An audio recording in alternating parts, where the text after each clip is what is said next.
मसीह में प्रियो, आप सभी को प्रभु यीशु मसीह के मधुर नाम से नमस्कार। Praise the Lord. प्रियो, आज हमारे मनन के लिए मैं हम सबका एक परिचित भाग को लिया हूं जो आपको देखने के लिए मिलेगा मार्कुस रचित सुसमाचार अध्याय 10 वचन 46 से लेकर 52 तक। Saint Mark chapter 10 verses beginning from 46 to 52। ये भाग एक नया भाग नहीं, हम सब ने इसको बहुत बार पढ़े हैं, बहुत बार प्रचार भी किए हैं और मनन भी किए हैं, सीखे हैं। तो मेरे प्रिय, इसका जो हेडिंग देखते हैं, हम सबका परिचित हेडिंग है कि एक अंधे वर्तिमाई को दृष्टिदान। जी हाँ, अंधे वर्तिमाई को यीशु मसीह के द्वारा दृष्टिदान प्रदान करना। तो मेरे प्रिय, एक बार प्रभु यीशु मसीह अपने चेलों के साथ और बहुत भीड़ के साथ यरीहो से यरूशलेम को जाते थे और ये फसह का पर्व का समय था। हम सब जानते हैं कि यरीहो से यरूशलेम की दूरी लगभग 25 किलोमीटर का था।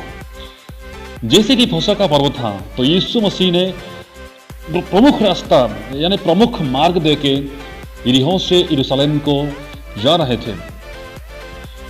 उनका परंपरा यह था कि जब भी एक विशिष्ट गुरु यानी कि एक रब्बी उस रास्ते से गुजरे तो बहुत से लोग, उनके चेले, उनसे सीखने वाले, उनको सुनने वाले अपने रब्बी को चारों तरफ से घेर के ले जाते थे। और ये सबको सिखाने का एक आम तरीका, एक अच्छा मौका होता था कि एक रब्बी अपने सुनने वालों को इस मार्ग में सिखाते हुए जाए। उनका और एक भी परंपरा था और एक नियम था कि जो पुरुष 12 साल से उम्र में ज्यादा होगा और यरूशलेम से 25 किलोमीटर के अंदर वास करता होगा, उन सबको फसह के पर्व में यरूशलेम को जाना अनिवार्य था। तो ये सबके लिए बिल्कुल असंभव था कि सब लोग फसह के पर्व में यरूशलेम को जाएं।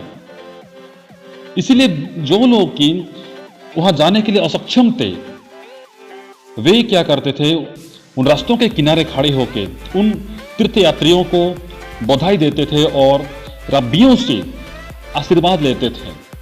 तो मेरे प्रिय, फसह के पर्व के समय में ये सब रास्ताएं, ये सब मार्ग लोगों के भीड़ से भर जाते थे कि सब लोग आते थे कि सबको देखें, जो तीर्थयात्रा में जाते थे यरूशलेम को, और रब्बियों को देखते रहे और उनसे आशीर्वाद लेने के लिए भीड़ जमते थे रास्ता के किनारे।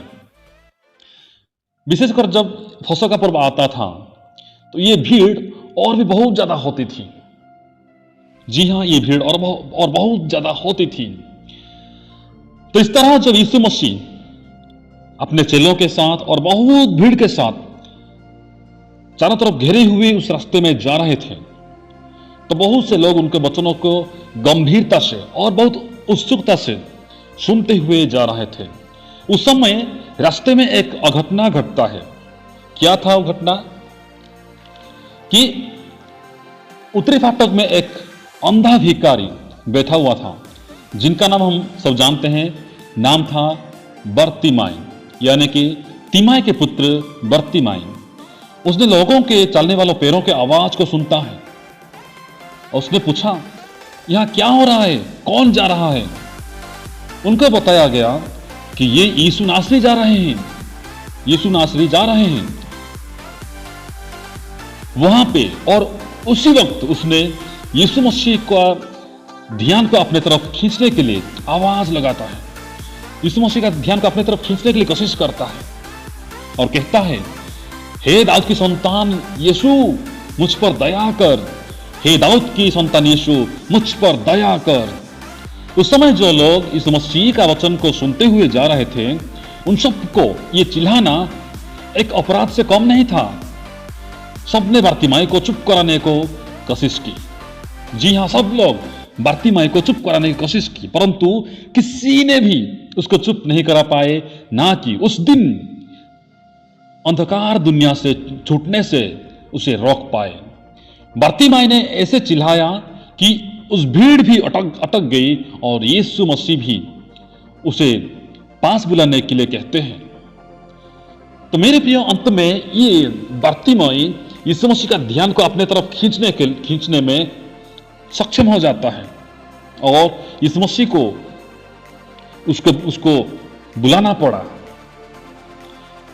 और यीशु मसीह जब उसको बुलाते हैं, यीशु मसीह पूछते हैं तो तू क्या चाहता है कि मैं तेरे लिए करूं? देखिए, यीशु मसीह सब जानते हैं उसको क्या चाहिए, यीशु मसीह को पता है। फिर भी यीशु मसीह पूछते हैं कि तू क्या चाहता है कि मैं तेरे लिए करूं? और इस अंधा भिखारी ने एक अच्छा मौके पर एक सही मांग को लेके जाता है। तो मेरे प्रियो, ये कहता है कि हे प्रभु, हे गुरु, हे रब्बी, ये कि मैं देखने लगूं। जी हां, ये कि मैं देखने लगूं। तो मेरे प्रियो, उस दिन वो अपने अंधकार दुनिया से निकल के एक अलग दुनिया को देखने लगता है। और क्योंकि प्रभु यीशु मसीह का एक स्पर्श, अलौकिक स्पर्श उसे मिलता है और वो एक नया दुनिया में प्रवेश करता है। क्यों? ये सवाल है मेरे प्रियो, क्यों उस दिन इस अंधा बर्तिमाई ने प्रभु यीशु मसीह का चमत्कार को देखा और अपने एक पुराना दुनिया से, अंधकार दुनिया से एक नया दुनिया में आया, एक उज्याला दुनिया में आ गया? सोचने वाली बात है। देखिए प्रियो, यहां पर सबसे पहली बात हम देखें कि बर्तिमाई का विश्वास था। जी हां, बर्तिमाई का विश्वास था। एक तरफ तो इतने सारे भीड़ थे और एक तरफ बर्तिमाई था, और बर्तिमाई को भीड़ का कोई परवाह नहीं है, उसको तो चाहिए प्रभु यीशु मसीह। प्रभु यीशु मसीह का ध्यान को उसके तरफ खींचना था और वो खींचने में सक्षम हो जाता है, वो खींचने में काबिल बन जाता है। तो मेरे प्रियो, इसलिए हम देखते हैं उसका विश्वास था कि सब लोग उसको डांटते हैं। जब ये चिल्ला कर पुकार कर कहता है कि हे दाऊद के संतान यीशु, मुझ पर दया कर, तो सब ने उसको डांटते हैं, चुप करने की कोशिश करते हैं, लेकिन कोई भी उसको चुप नहीं करा पाता है। जी हां, कोई भी उसे चुप करा नहीं पाता है, क्योंकि उसको तो चाहिए प्रभु यीशु मसीह का चमत्कार, उसको तो चाहिए प्रभु यीशु मसीह का एक अलौकिक स्पर्श, प्रभु यीशु मसीह उसको चाहिए था। इसलिए मेरे प्रियो, पौलुस एक वचन कहते हैं, अगर हम देखेंगे रोमियो की पत्री उसका अध्याय 8 वचन 31 में लिखा गया, अतः हम इन बातों के विषय में क्या कहें? यदि परमेश्वर हमारी ओर है तो हमारा विरोधी कौन हो सकता है? जी हाँ, अगर परमेश्वर हमारी ओर है तो हमारा विरोधी कौन हो सकता है? जब यीशु मसीह हमारे तरफ है तो चाहे सारा दुनिया हमारे विरुद्ध में खड़ी क्यों ना हो। मेरे प्रियो, खुशी की बात है, जीत हमारी होगी। अगर इस दुनिया में नहीं होगी, फिर भी हमें प्रभु की राज्य में हमारी जीत होने वाली है। जी हाँ, इसलिए इसका देखिए, इसका विश्वास मजबूत था, विश्वास मजबूत था। इसलिए वो इतने सारे भीड़ के आवाज को ना सुनते हुए प्रभु यीशु मसीह का पुकार कर कहता है कि हे दाऊद की संतान यीशु, मुझ पर दया कर, हे दाऊद की संतान यीशु, मुझ पर दया कर। तो यीशु मसीह ने भी उसका आवाज को सुनते हैं और अटक जाते हैं। तो मेरे प्रियो, हमें भी प्रभु को अटकाना चाहिए। प्रभु हमारे आवाज को सुनते सुनते ही हमारे प्रार्थना को सुन के अटकना चाहिए कि आवाज किसका है, और उनका ध्यान हमारे तरफ लागना चाहिए, तो हमें भी प्रभु की आशीष जरूर मिलेगी।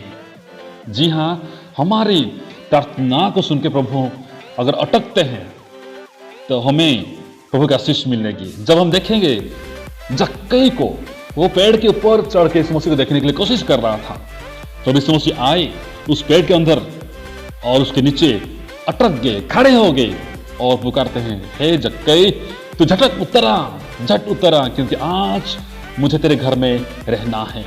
तो मेरे प्रिय, मैं कहना चाहता हूं कि हमारे प्रार्थना ऐसा होना चाहिए, हमारे जो रिश्ता प्रभु के साथ ऐसा होना चाहिए कि हमारी आवाज ऐसा होना चाहिए कि प्रभु को अटकना पड़े और वो कहे, आज मैं तेरी आवाज को सुना हूं और मुझे आज तेरे घर में रहना है और तेरे प्रार्थना के उत्तर मुझे देना है। हम देखते हैं प्रियो, दूसरी बात, यीशु के बुलाने पर उसकी प्रतिक्रिया क्या है, उसका रिएक्शन क्या था? तत्काल था और बहुत उत्सुक थी, इतने उत्सुक कि उसने यीशु के पास और अधिक तेजी से दौड़ने के लिए अपने बाधा वाले कपड़े को उतार के फेंक देता है। जी हाँ, देखिए, जब यीशु मसीह कहते हैं कि उसको पुकारो, उसको यहां बुला के लाओ, तो ये देखिए, अंधा भिखारी भले ही था परंतु वो अपना कपड़े को फेंकता है। कपड़े को फेंक के प्रभु यीशु मसीह के पास जाने के लिए तैयार हो जाता है। इसका जज्बा देखिए, उसका जो लगाव देखिए, उसका जो मन देखिए, यीशु मसीह के पास जाने के लिए उसका जो जज्बा, उसका जो इंटरेस्ट, उसका जो मन देखिए। वो अपने कपड़े को फेंकता है और यीशु मसीह के पास जाने के लिए तैयार हो जाता है। तो मेरे प्रिय, ये होता है एक जज्बा प्रभु यीशु मसीह के पास जाने के लिए। ये अंधा था, उसको क्या पता कि ये कौन है? यीशु मसीह को पता है, दाऊद की संतान कहता है, इसका मतलब यीशु मसीह को जानता था, लेकिन यहां पर वो कभी भी यीशु मसीह को नहीं देखा, यीशु मसीह को कभी भी नहीं देखा। तो वो अपने कपड़े को फेंक के प्रभु यीशु मसीह के पास जाने के लिए तैयार हो जाता है। तो मेरे प्रियो देखें, यीशु मसीह के समय में भी बहुत से लोगों को प्रभु यीशु मसीह कहते हैं कि तुम मेरे पीछे हो ले। बहुत से लोग ये कहते हैं कि प्रभु मुझे ये काम करना है, थोड़ा उस काम को खत्म करके मैं आऊंगा। और किसी ने कहा कि मुझे ये थोड़ा काम करने दे, उसके बाद मैं आऊंगा। लेकिन ये अंधा भिखारी ऐसा कुछ भी नहीं कहा। वो दौड़ के उठता है और कपड़े को फेंक के यीशु मसीह के पास जाने के लिए तैयार हो जाता है। तो हमें भी मेरे प्रियो प्रभु यीशु मसीह के पास जाने के लिए तैयार होना है, क्योंकि अवसर एक ही बार मिलता है। जी हां, एक मौका, एक अवसर एक ही बार मिलता है। अगर वो चला गया तो फिर कभी वापस नहीं आएगा। उस अंधाधिकारी को मालूम था, वो सही से जानता था ये मौका कभी नहीं आने वाला। ये मौका एक ही बार आया है, प्रभु यीशु मसीह मेरे पास आए हैं, तो मौका कभी नहीं आने वाला। इसलिए वो इस सुंदर सा मौका को गंवाना नहीं चाहता था, इस मौका को वो मिस करना नहीं चाहता था। इसलिए वो झट उठा और अपने कपड़े को फेंक के प्रभु यीशु मसीह के पास जाने के लिए तैयार हो जाता है। तो मेरे प्रियो में कहा कि वो ठीक ठीक जानता था उसे क्या चाहिए। जी हां, मौका तो एक बार आएगा और मौके पे हमें सही मांग को लेके जाना है। ये अंधाधिकारी को सही से मालूम था कि उसको क्या जरूरी है, उसको क्या चाहिए। क्या चाहिए था? सबसे कीमती चीज जो कि उसका देखने का दृष्टि शक्ति उसको चाहिए था। उसका कीमती चीज, उसका अमूल्य चीज को उसको चाहिए था। तो मेरे प्रियो, हम देखते हैं कि यहां पर कि जो प्रभु यीशु मसीह उसको पूछते हैं कि मैं तेरे लिए क्या करूं, तुझे क्या पसंद है, कि तू क्या चाहता है। क्या प्रभु यीशु मसीह नहीं जानते थे उसको क्या चाहिए था? बिल्कुल जानते थे। लेकिन प्रभु हमें अक्सर ऐसे पूछते हैं कि तुम्हें क्या चाहिए। हमें क्या सही मौके पर सही जवाब दे पाते हैं? जी हां, हमें सोचने की बात है। प्रभु हमें जब पूछते हैं क्या हम सही मौके पर सही मांग को लेके जा पाते हैं? इसको चाहिए था देखना, दृष्टि शक्ति चाहिए था। और प्रभु यीशु मसीह जानते हुए इसको पूछते हैं तुझे क्या चाहिए, मैं तेरे लिए क्या करूं। और ये अंधा भिखारी कहता है हे प्रभु, ये कि मैं देख सकूं। Praise God.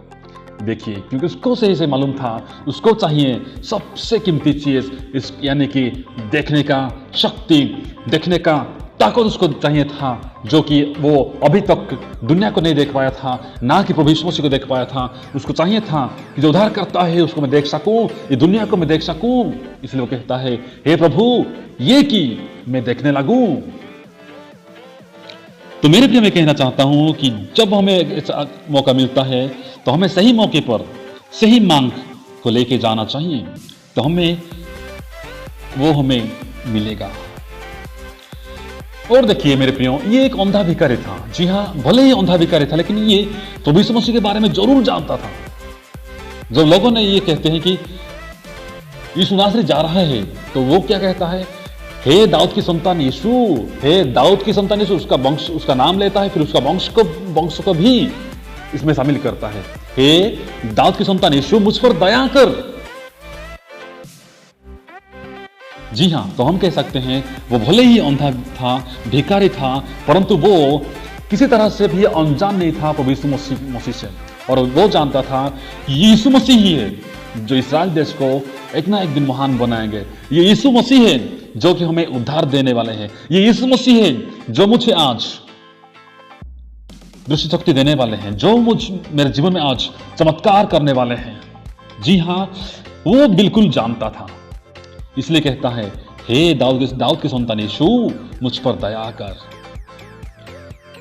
तो मेरे प्रियो, अंत में देखते हैं कि वो उसको एक अनमोल स्पर्श, एक कीमती छुआ मिलता है। बारतिमाई भले ही एक रास्ते के किनारे बैठने वाला अंधा भिखारी था, पर वो एक कृतज्ञता का व्यक्ति था। इसका मतलब क्या देखते हैं हम लोग, जब यीशु कहता है कि चला जा, तेरे विश्वास ने तुझे चंगा कर दिया है। देखिए यहाँ पर, और मैंने पहले कहा था उसका विश्वास था, तो यीशु मसीह ने कहते हैं कि तेरा विश्वास ने तुझे चंगा किया। पर यीशु मसीह कहीं पर ये नहीं कहा कि मैं तुझे चंगा किया हूं, कहीं पर भी नहीं कहा। और हर एक ऐसे चंगा में ये कहते हैं कि तेरे विश्वास ने तुझे चंगा किया है। जी हाँ, मैं नहीं, तेरे विश्वास ने तुझे चंगा किया। यहां पर भी ऐसे कहते, तू चला जा, क्योंकि तेरे विश्वास ने तुझे अभी चंगा किया है। लेकिन मेरे प्रियो, इसके तुरंत बाद वो देखने लगा और मार्ग में उसके पीछे हो लिया। जी हाँ, वो ये होने के बाद, ठीक होने के बाद वो अपने रास्ता में नहीं चला, अपने रास्ता में भाग के नहीं गया, परंतु यीशु मसीह के पीछे हो लिया। तो मैं कहना चाहता था कि वो भले ही अंधा था, भले ही उसका स्थान बहुत निचला भाग में था, भले ही वो भिखारी था, समाज में उसको बहुत नीचा किया गया होगा, लेकिन वो एक कृतज्ञता का व्यक्ति था, एक थैंक्स गिविंग का व्यक्ति था, एक ग्रेटिट्यूड का व्यक्ति था। जब उसको चंगाई मिली, वो अपने रास्ता में ना जाके परंतु प्रभु यीशु मसीह के पीछे हो लेता है। आज हम देखते हैं मेरे प्रियो, आज हम इंसान क्या करते हैं, जब हमारे कामनाएं पूरे होते हैं, हमारे अरमाने पूरे होते हैं, हमारी इच्छाएं पूरे होते हैं, हमारी प्रार्थना सुनी जाती है, तो हम क्या करते हैं, हम अपने रास्ते में आराम से चुपचाप से भाग के जाते हैं, ऐसे कि कुछ हुआ ही नहीं, ऐसे कुछ चमत्कार मेरे जीवन में हुआ ही नहीं, प्रभु मेरे साथ कुछ किया ही नहीं, ऐसे हम अनजान जैसे आराम से भागने के लिए कोशिश करते हैं। लेकिन यहाँ पर देखिए, ये अंधा भिखारी था, एक समाज के निचले भागों में बैठा हुआ होगा, रास्ता के किनारे बैठ के भीख मांग रहा होगा, लेकिन जब उसको अपने कीमती चीज मिल गया तो वो अपने रास्ता में ना जाके, परंतु जिसने उसको ये काम करवाया था, जिसके द्वारा वो देखने लगा, उसके पीछे हो लेता है, प्रभु यीशु मसीह के पीछे जाने लगता है मेरे प्रियो। हालेलुया। तो आज हमें सोचने की जरूरत है कि जब भी हमें कुछ प्रार्थना करते हैं, जब भी हम कुछ मांग को लेकर प्रभु यीशु मसीह के पास आते हैं और जब हम उसको प्राप्त कर लेते हैं, तो हम कृतज्ञता के साथ प्रभु यीशु मसीह के चरणों में जाए और धन्यवाद के साथ प्रार्थना करें। तो मेरे प्रियो, हम देखते हैं कि जब उसने पैरों के आवाज को सुना, क्या कहा, उसने पूछा क्या हो रहा है, कौन जा रहा है। उसको बताया गया कि यीशु नासरी जा रहे हैं। यानी कि वो अंधा था, लेकिन वो सुन सकता था और बोल भी सकता था। जी हाँ, सुन सकता था और बोल भी सकता था। तो उसका कमजोरी को वो नहीं देखा। जी हाँ, कमजोरी को नहीं देखा। ये नहीं सोचा कि मैं तो यीशु मसीह को नहीं जानता हूं, नहीं देखा हूं, उसको मैं क्यों पुकारूं, कैसे पुकारूं, ये नहीं सोचा। उसने भले ही नहीं देखा, लेकिन वो सुनता था और बोल सकता था। इसलिए वो कहता है, पुकारता है प्रभु यीशु मसीह को, पुकार के चिल्लाता है, कहता है, और यीशु मसीह का ध्यान को अपनी तरफ खींचता है। तो मेरे प्रिय, देखते हैं कि वो उसका जो कमजोरी को वो ध्यान ना देके अपने ताकत को, जो उसके पास था, उसको वो ध्यान देता है। जो उसके पास नहीं था उसको चिंता नहीं करता है, जो उसके पास था उसको भी इस्तेमाल करता है, उपयोग करता है और प्रभु यीशु मसीह को पुकारता है, तो प्रभु यीशु मसीह भी उसके पास आते हैं। तो मेरे भी आज हम देखते हैं कि अगर उस व्यक्ति ने ये सोचा होता कि मैं देख नहीं सकता, तो मैं कैसे पुकारूं, यीशु मसीह कैसे होगा, मैं कैसे देखूं, अगर ऐसा सोचा होता तो वो ऐसा ही रह जाता, अंधा का अंधा ही रह जाता और अपनी जिंदगी में चमत्कार को नहीं देखता और अंधा ही रह जाता, जिंदगी भर अंधा ही रह जाता मेरे प्रियो। तो प्रभु यीशु मसीह ने भी उनकी जिंदगी में ये चमत्कार नहीं करते, उसको चंगाई नहीं देते। तो आज भी हमें ये नहीं सोचना है कि आज बहुत से लोग हम बहाना ढूंढते हैं और कहते हैं कि अगर मेरे पास ये होता तो मैं ये कर लेता, अगर वो होता तो मैं वो कर लेता। लेकिन हमारे पास जो है, जो साधनाएं हैं, जो हमारे सुविधाएं हैं, उसको हम नहीं देखते हैं, उसको हम नहीं देखते मेरे प्रियो। तो हमारे जिंदगी में आज देखें, हम लोग धन्यवाद दें, हमारे पास जो है, जो भी साधन है, जो भी सुविधाएं हैं, उसको हम उपयोग करें। प्रभु यीशु मसीह के सेवा में हो, किसी के भलाई में हो, हर एक काम में हम प्रभु यीशु मसीह के धन्यवाद के साथ आगे बढ़े तो प्रभु यीशु मसीह हमारी जिंदगी में भी काम करेंगे, बिल्कुल काम करेंगे, जैसे इस अंधे भिखारी के साथ काम किए और हमारी जिंदगी में भी प्रभु यीशु मसीह काम करेंगे। तो मेरे प्रिय मैं कहना चाहा कि सबसे पहला तो विश्वास होना चाहिए और विश्वास के साथ साथ काम भी होना चाहिए। जब इसको बुलाया गया वो विश्वास करता था, लेकिन वो उठ के झट खड़े हो गया, अपने कपड़ा फेंका। अगर वो सोचा होता नहीं मेरा विश्वास से मैं यहाँ बैठ के चंगा हो जाऊंगा, मैं ठीक हो जाऊंगा, कहता तो शायद नहीं होता, क्योंकि इतने सारे भीड़ थे। लेकिन वो विश्वास के साथ साथ उठा और काम भी किया। प्रभु यीशु मसीह के साथ पास दौड़ के चला जाता है, प्रभु यीशु मसीह उसको चंगाई देते हैं। तो मेरे प्रियो, आज हम भी सोचें, हम भी प्रभु यीशु मसीह को आवाज लगाएं, प्रभु यीशु मसीह हमारे आवाज को सुनेंगे और जब प्रभु यीशु मसीह हमारे तरफ है तो सारी दुनिया भी हमारे खिलाफ क्यों ना हो, लेकिन जीत हमारी होने वाली है।